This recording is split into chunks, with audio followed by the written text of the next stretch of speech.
नमस्कार साथियों, दादरी दस्तक में आपका स्वागत है। जैसा कि आप देख रहे हैं, कई ट्रेड यूनियन ने अपनी हड़ताल जारी की हुई है।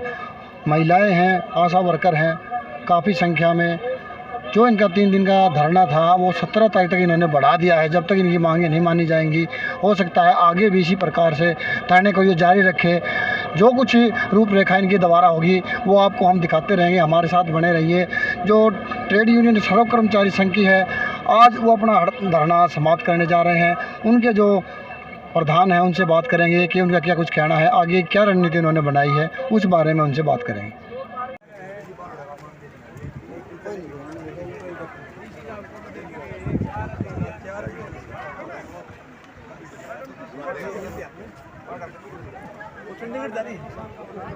अरे वो सफाई कर्मचारी आए थे, वो भी ले रहे थे। हमारे संगठन जिंदाबाद, हमारी एकता जिंदाबाद, हमारी मांगा जिंदाबाद। आंगनवाड़ी वर्कर और हेल्पर की जिला की सचिव हूँ और चरखी दादरी से ही। हमारे जो हड़ताल चली थी 4 महीने, उन मांग मुद्दों पर जो सरकार ने बात करके हमारी जो हड़ताल को समाप्त करवाया था, लेकिन उन पे हमारी मांग मुद्दे जो थे उन पे सरकार खरी नहीं उतरी। हमारे उसके दौरान हमने आज दो दिन की क्या महापड़ाव रखा था और उसमें हम शामिल हुए हैं और हमारे मांग मुद्दों का हमने आज ज्ञापन भी दिया है और बार बार हम अपने जो डिस्ट्रिक्ट की हमारे अधिकारी हैं उनको देते रहते हैं, डीसी को भी देते रहते हैं और हमारी जो यूनियन है वो बार बार मिलती रहती है हेडक्वार्टर पे भी। तो क्या सरकार के द्वारा कोई सुनवाई हो रही है? अधिकारी कोई आपको आश्वासन देते हैं? कब तक आपकी कोई मांगे हैं? जी नहीं, हमारी कोई सुनवाई नहीं हो रही है, केवल आश्वासन देते हैं, झूठे देते हैं। अभी तक हमारी कोई मांग मुद्दों पर सुनवाई नहीं की गई है। आपकी यूनियन की फिर कर्मचारी है जो बहुत कम है, आशा वर्कर ज़्यादा है? नहीं, उनका जो आशा वर्कर थी उनका धरना चला हुआ था। ये जो पड़ाव था इसके अंदर उनका धरना था। आप सहयोग में आए हो? हम उनके सहयोग में भी हैं और हम अपने हमारा भी जो ट्रेड यूनियन के जो आह्वान पर जो पड़ाव किया गया है तो हमारा उसमें हम शामिल हैं, उसमें हमारा भी पड़ाव शामिल है। आगे की रणनीति जो ट्रेड यूनियन के अधिकारी देंगे उस हिसाब से चलेंगे आप? जो स्टेट की कॉल आएगी हम उसी के हिसाब से चलेंगे। तो क्या कुछ अब आपकी सैलरी है और क्या कुछ मांग है आपकी? जी, हमारी जो सैलरी है, जो हमारी प्रधानमंत्री ने जो बढ़ाई थी वो 2 बार अनाउंसमेंट कर चुके हैं लेकिन नहीं बढ़ाई है। अभी क्या मिल रही है आपको? हमें सेंटर की तरफ से 3000 मिल रहे हैं और 9,661 रुपये मिल रहे हैं। करीब 12 कुछ के करीब आपको? हाँ जी, हाँ जी। तो अब क्या मांग है आपकी, कितनी सैलरी? हमारी जो हड़ताल के दौरान के मांग मुद्दे थे वे हमारी मांग है। गांव के चौकीदार हैं जो, उनसे बात करते हैं। वो भी इस अभियान में शामिल हुए हैं। उनके साथ भी बहुत ही जाती हो रही है, कई वर्षों से वो काम करते हैं। उनसे बात करते हैं, उनका क्या कहना है। जी, मैं भगत सिंह, हरियाणा ग्रामीण चौकीदार सभा का राज्य कोषाध्यक्ष। हम सरकार को बार बार अपने मांग पत्र के माध्यम से चेता रहे हैं पिछले 5 वर्षों से, मगर सरकार है कि हठधर्मी अपनाए हुए है। महंगाई आसमान छू रही है। हरियाणा अभी आपको कितना वेतन मिलता है? मात्र 7,000 रुपये मानदेय दिया जा रहा है हरियाणा के ग्रामीण चौकीदार को। तो अभी आपकी क्या मांग है? आप कितना वेतन चाहते हैं सरकार से? हमारी हरियाणा ग्रामीण चौकीदार सभा की मांग है कि चौकीदार को पक्का किया जाए और जब तक सरकार पक्का नहीं करती तब तक न्यूनतम वेतन 26,000 रुपये दिया जाए और जो खाली पद हैं वह भी तुरंत भरे जाएं और चौकीदार की सेवानिवृत्ति पर चौकीदार के सम्मान पत्र दिया जाए और एक मुश्त 5 लाख रुपए सम्मानित के साथ चौकीदार को सेवानिवृत्त किया जाए। क्या आपके महकमे की पेंशन वगैरह की कोई वो नहीं है? हरियाणा जो ये ग्रामीण चौकीदार की पोस्ट है ये अंग्रेज़ों के से भी पहले की पोस्ट है, मगर दुर्भाग्यपूर्ण जो विधानसभा में बैठते हैं लोग, यह चौकीदार समाज 99% ऐसी समाज से आता है, पिछड़े वर्ग से आता है, मगर इसकी सुनने वाला कोई नहीं। हरियाणा की सरकार भी हरियाणा के चौकीदार को अपनी आँख नाक कान कहती है, मगर जब चौकीदार की समस्या सुनने की बात आती है तो उससे सरकार अपनी पल्ला झाड़ लेती है। सरकार को बार बार चेताया गया। 4 अगस्त को पंचायत मंत्री से चंडीगढ़ में 2022 में चंडीगढ़ में बात हुई थी, उसके बावजूद भी उन्होंने आश्वासन दिया था कि हम आपकी समस्या का समाधान जल्द ही कराएंगे, मगर 1 साल बीत जाने के बाद सरकार ने कोई एक्शन नहीं लिया। उसके बावजूद हरियाणा के ग्रामीण चौकीदार में एक रोष था, जिसको देखते हुए 24 जून को पंचायत मंत्री देवेंद्र सिंह बबली के निवास स्थान टोहाना पर दोबारा से प्रदर्शन किया गया यूनियन के माध्यम से, और उन्हें मांग पत्र दिया गया। उन्होंने 28 तारीख को डेलीगेशन को बुलाया और उन्हें आश्वासन दिया कि हम हमारी तरफ से जो आपकी मांगे थी जायज़ थी, हमने उनका समर्थन किया और अपनी तरफ से हमने फाइल मुख्यमंत्री के टेबल तक भेज दी है। मगर मुख्यमंत्री को भी हमने मांग पत्र दिया है। सरकार हठधर्मी अपनाए हुए 5 साल से ज़्यादा हो चुके, महंगाई आसमान छू रही है, कोरोना महामारी विश्व में फैली थी, उसके बाद चौकीदार ने ईमानदारी से अपना कार्य किया और सरकार है कि चौकीदारों की समस्या सुन। अभी आप 24 घंटे के धरने पर थे, अब धरना समाप्त है आपका या आप अभी धरने पर रहेंगे? नहीं, 24 घंटे का हमारी राज्य कमेटी का फैसला था। आगामी राज्य कमेटी का जो भी आह्वान होगा पूरे हरियाणा के नेतृत्व में, अगर राज्य कमेटी का जल्द ही कोई बड़ा फैसला आएगा, अगर सरकार ने हमारी मांग नहीं मानी तो जो भी राज्य कमेटी का फैसला होगा उसी पर हम अगला प्रोग्राम रखेंगे। मैं रामपाल SKS जिला शिव चरखी दादरी।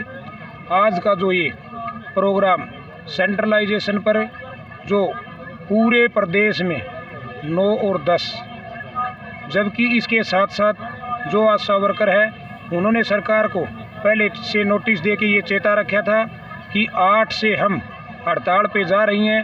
अगर सरकार ने हमारी बातों को नहीं माना तो 8, 9, 10 3 दिन की जो राष्ट्रव्यापी हड़ताल है उसमें हम जिला हेडक्वार्टर पे अपनी हड़ताल का समर्थन करेंगी।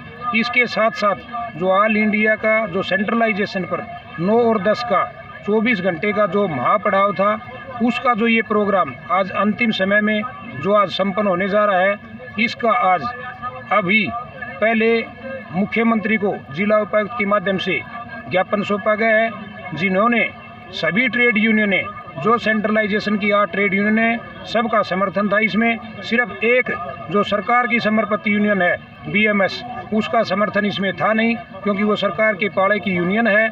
बाकी जितने भी कर्मचारियों की विभिन्न प्रकार की यूनियन है, जिसमें आशा वर्कर है, मिड डे मील है, आंगनबाड़ी है, सफाई कर्मचारी हैं, चौकीदार हैं, ग्रामीण हरियाणा विद्यालय अध्यापक संघ है, रोडवेज है, इंटक है, जितने भी साथी और जितना हेडक्वार्टर की जितने भी साथी हैं वो सभी इसमें शरीक हुए हैं। और उन्हें सरकार के लिए आगे की रणनीति बनाते हुए ये कहा है कि अगर सरकार ने अभी इस 24 घंटे के महापड़ाव से भी सूद नहीं ली और जो कलरकों का जो धरना चला हुआ है, जिस पे उनकी जो मांग है उस पे अगर संज्ञान नहीं लिया तो आने वाले समय के लिए हम अब आशा वर्कर ने तो अपना फैसला ले लिया है कल रात को मीटिंग करके कि 17 तक उनकी राष्ट्रव्यापी हड़ताल होगी, जिसको उन्होंने बढ़ा दिया है। 17 तक वो कोई काम नहीं करेंगी और अपनी हड़ताल को कामयाब बनाने के लिए एक एक कर्मचारी से वो सहयोग मांगेंगी।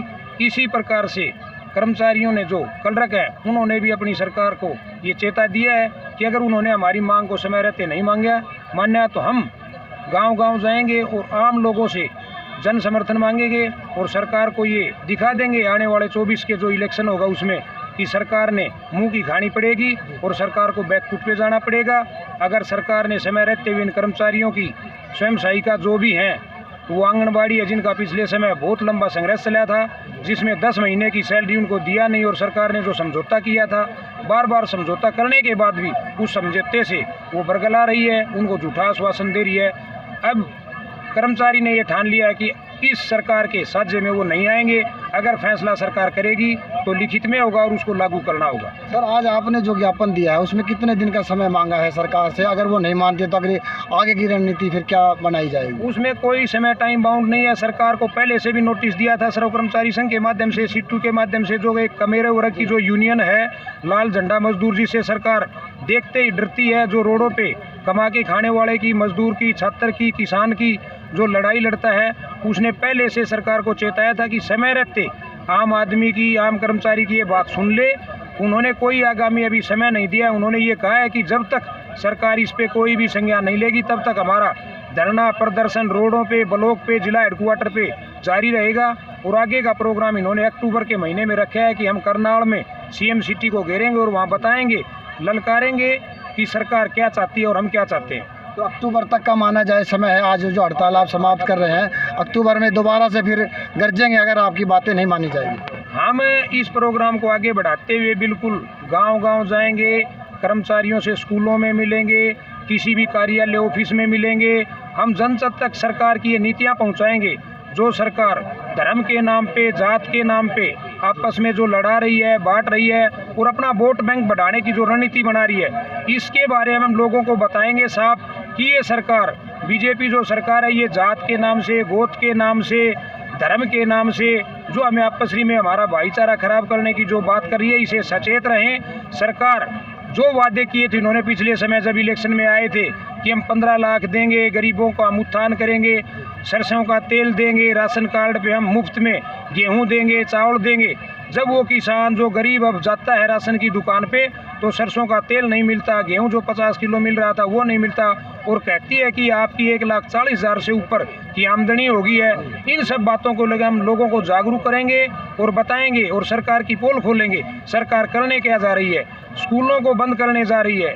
हरियाणा विद्यालय अध्यापक संघ शुरू से मांग कर रहा है कि जो चिराग योजना है उसका प्राइवेटाइजेशन न किया जाए। चिराग योजना के तहत सरकारी स्कूलों को बंद करना चाहती है, प्राइवेट स्कूलों को बढ़ाना चाहती है, उनमें उनको बच्चों को ले जाना चाहती है, जिससे सरकारी स्कूल हैं उनमें ताले लग जाएं और गरीब की जो शिक्षा है इससे गरीब लोगों का ये शिक्षा दूर हो जाए, महंगी शिक्षा हो जाए। ये सिर्फ जो पैसे वाले पूंजीपति जो लोग हैं उनको बढ़ाना चाहती है, गरीब लोगों के बच्चों को पढ़ाना नहीं चाहती। किसान को ये सरकार बिजली मुफ्त में देना नहीं चाहती, सब्सिडी उसकी ख़त्म करना चाहती है।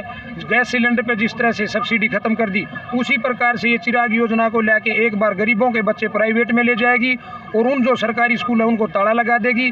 बाद में कह देगी हम सब्सिडी नहीं देंगे, वो प्राइवेट वाले उन बच्चों को पढ़ाएंगे नहीं, जिससे गरीब माँ बाप अपने बच्चों को शिक्षा से वंचित करेंगे। जिस प्रकार से आयुष्मान जो कार्ड योजना चला रखी है, सब लोगों को ये है कि 5 लाख तक का कार्ड ये फ्री में इलाज करवाएगा। प्राइवेट में आप कहीं भी चले जाएं, लेकिन वहाँ इलाज होता नहीं, लोगों को मौतें मिलती हैं। आम आदमी, गरीब आदमी वहाँ तड़पता रहता है और प्राइवेट जो भी अस्पताल है वो उन लोगों को इलाज नहीं दे रहा। हम सरकार से मांग करते हैं कि सभी लोगों को प्राइवेट की बजाय सुविधा सरकारी संस्थान में मिले, अच्छे स्कूल खुलें, वहाँ अच्छे टीचर हों, अच्छी वहाँ फर्नीचर की सुविधाएं हों। इसी प्रकार से हेल्थ डिपार्टमेंट से अच्छे अस्पताल हों, अच्छे डॉक्टर हों। इसी प्रकार से सब जगह हम चाहते हैं कि सरकारी विभाग को बढ़ावा मिले, रोडवेज में अच्छी बसें हों, प्राइवेट सेशन लागू नहीं होना चाहिए, क्योंकि सरकार जो है पूंजीपतियों को ये लाना चाहती है, अडानी अंबानी को सब कुछ बेचना चाहती है। चाहे तेल की कंपनी हो, चाहे वो रेलवे विभाग हो, चाहे वो स्कूल हो, चाहे प्राइवेट हॉस्पिटल हो, चाहे वो प्राइवेट बसें लाना चाहती है, रोडवेज को भी वो बेचना चाहती है। हम सभी मिलकर के सभी वर्ग की हमारी ये मांग है कि सरकारी विभाग बचे, सरकारी ढांचा बचे, प्राइवेट व्यवस्था बंद हो। धन्यवाद। हम आपके इस चैनल को बार बार ये कहते हैं कि ये जो मीडिया है मैं इन लोगों की आवाज़ को सरकार तक पहुंचाए और सच्चाई में वास्तव में जो दिखाती है तो मीडिया ही दिखाती है। सरकार को ये अपना आईना दिखा दें कि सरकार से लोग इकट्ठे होकर लड़ना चाहते हैं और सरकार के खिलाफ हो चुके हैं। सरकार अब सरकार के बहकावे में आम आदमी अब नहीं आएगा और 24 में इनको सत्ता से बाहर होना पड़ेगा। धन्यवाद।